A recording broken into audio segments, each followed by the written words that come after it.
네, 안녕하세요. 크레이지 정 감독입니다. 지난번에도 제가 짐벌 운영에 관한 영상을 업로드한 적이 있는데 오늘은 제가 로닌 RS2를 3개월 정도 사용을 하면서 느꼈던 점을 말씀을 드리려고 합니다.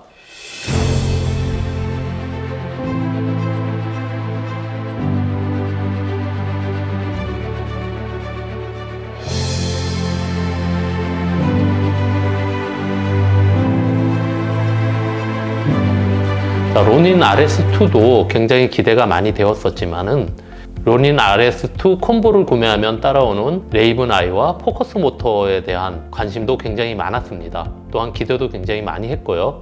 그래서 오늘은 레이븐 아이와 포커스 모터에 대한 말씀을 좀 드릴까 합니다.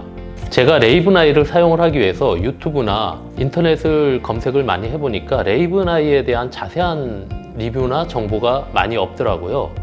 그래서 레이븐 아이를 3개월 정도 제가 실전에서 사용을 하면서 활용했던 방법들 그리고 포커스 모터에 대한 부분들을 말씀을 드릴 겁니다. 주로 혼자 촬영하는 1인 크리에이터다 보니까 남이 찍어주지 않는 한 제가 제 스스로를 찍어야 되잖아요. 그러다 보니까 카메라의 화각이나 앵글은 고정될 수밖에 없습니다. 또 한계도 있고요. 그런데 이 레이븐 아이를 활용을 하면은 굉장히 다양한 구도와 화각을 담을 수 있겠다라는 생각이 들었습니다. 자, 제가 오늘 쓰고 있는 이 카메라는 소니 A7C인데요. 로닌 RS2와는 완벽하게 호환이 되지만 레이븐 아이를 사용하기 위해서는 조금 번거로움이 있기는 하더라고요. DJI에서 왜 A7C만 이렇게 차별을 하는지, 왜 이렇게 만들었는지 조금의 조작을 통해서 레이븐 아이와 완벽하게 호환이 될 수 있습니다. 비록 A7C 뿐만이 아니라 소니 다른 계열의 카메라나 다른 기종도 아마 비슷한 상황이 있을 수 있습니다. 그래서 레이븐 아이와 A7C를 연결하는 방법부터 한번 설명을 드려보도록 하겠습니다. 자, 먼저 스마트폰에서 DJI 앱으로 들어가 주시면 됩니다. 그런 다음에 레이븐 아이의 연결 누르시면 와이파이 검색이라고 나오는데요. 여기서 와이파이가 바로 연결이 되지 않을 경우에는 스마트폰 설정에 들어가셔서 연결에 들어가시면은 여기에 지금 다른 인터넷이 연결이 되어 있는데 레이븐 아이를 연결을 시켜 주시면 됩니다. 그럼 이렇게 레이븐 아이 연결 상태 확인 중 나오고요. 네, 레이븐 아이가 연결이 되면은 보시다시피 여기에 레이븐 아이에 파란불이 이렇게 들어오게 됩니다. 그러면은 연결이 완벽하게 된 것이고요. 자, 그런데 레이븐 아이가 지금 연결이 됐음에도 불구하고 지금 보시면 휴대폰 화면이 이렇게 검정색으로 프리뷰 화면이 나오지가 않습니다. 이것은 레이븐 아이와 지금 스마트폰 프리뷰 모니터가 연결이 안 됐다는 뜻인데요. 이때 연결하는 방법에 대해서 한번 알아보도록 하겠습니다. 자, 지금 짐벌이 이렇게 켜 있는 상태에서 여기 보시면은 전원 버튼 있죠? 전원 버튼을 빠르게 2번 따당 눌러주시면은 슬립 모드로 들어갑니다. 잠기게 되는 것이죠. 자, 그 다음에 여기 보시면은 카메라에 재생 버튼이 있습니다. 재생 버튼을 한번 이렇게 눌러줍니다. 재생 버튼을 눌러주시면은 이렇게 화면도, 스마트폰 화면도 검정색으로 꺼지는데요. 그 다음에 다시 빠르게 2번 누르셔서 짐벌을 다시 활성화 시켜줍니다. 그러면 바로 이런 식으로 프리뷰 모니터에 지금 화면이 나타나는 걸 보이실 겁니다. 자, 이런 식으로 해서 레이븐 아이와 스마트폰을 연결을 시키면 됩니다.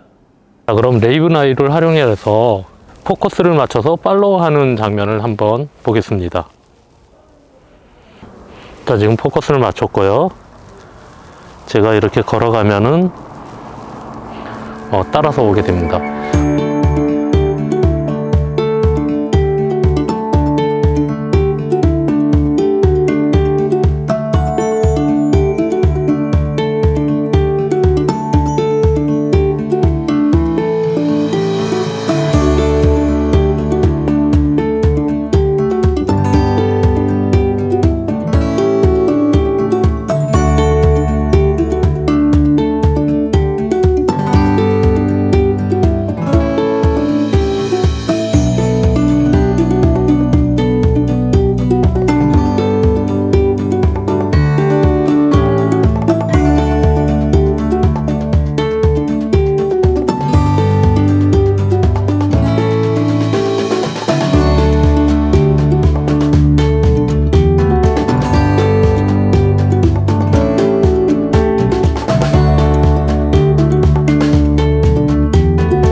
이렇게 로닌 RS2와 레이븐 아이를 활용을 해서 좀 더 다이나믹하고 무빙감 있는, 누가 촬영해 준 듯한 이러한 영상을 구현해내는 것도 가능합니다. 특히 트레킹을 많이 하시거나 혼자서 브이로그를 찍을 때 굉장히 유용하게 사용할 수 있는 그러한 장비 같습니다. 제가 개인적으로 봤을 때는 무빙이 조금 어색하고 조금 끊기는 면도 있긴 한데, 그래도 혼자서 카메라를 고정시켜 놓고 찍는 것보다는 다양한 화각이나 앵글에 있어서 좀 더 많은 구도를 활용을 할 수 있을 것 같습니다. 그리고 또 한 가지, 제가 RS2를 사용을 하면서 조그만 LCD 창으로 보면서 중앙에 피사체를 맞춰놓고 POI 촬영이 가능하다는 것도 굉장히 큰 매력인 것 같습니다. 로닌 RS2의 모니터에서 피사체를 클릭을 하면은 POI 모드로 전환할 수 있기 때문에 좀 더 원활한 촬영이 가능하고요. 로닌 RS2의 또 한 가지 장점은 포커스 모터를 활용을 해서 초점을 잡는다든지 줌 렌즈를 활용할 경우 카메라에 손을 대지 않고 화각을 자유롭게 이동할 수 있다는 점입니다. 저 같은 경우는 이 포커스 모터를 활용을 해서 줌을 조절할 수 있는 줌에다가 링을 장착을 했습니다. 다이얼을 돌리게 되면은 이런 식으로 화각을 조정을 할 수 있다는 거죠. 자, 지금 28mm, 35mm, 50mm, 70mm. 자, 이런 식으로 내가 원하는 화각에 맞춰서 카메라에다가 손을 대지 않고 맞출 수 있다는 굉장히 큰 장점이 있습니다. 이러한 장점 때문에 저 같은 경우는 조금 무거운 것을 감수를 하고 줌링을 장착을 해서 이런 식으로 쓰고 있습니다. 자, 여러분들도 만약에 RS2나 RS-C2 콤보 제품을 구매를 하셨다면은 이 레이븐 아이를 장착을 해서 본인에게 맞는 세팅을 해서 촬영을 하면은 내가 원하는 화각이나 내가 원하는 구도를 좀 더. 자, 오늘 제가 로닌 RS2를 구매를 해서 3개월 정도 써보면서 레이븐 아이와 포커스 모터에 대해서 활용하는 방법에 대해서 말씀을 드렸는데요. 현장에서 저는 이 방법을 가끔씩 쓰고 또 많은 도움도 받고 있습니다. 여러분들도 이러한 로닌 RS2의 레이븐 아이와 포커스 모터를 활용을 해서 좀 더 좋은 영상 만들어 보시길 바랍니다. 크레이지 정감독이었습니다.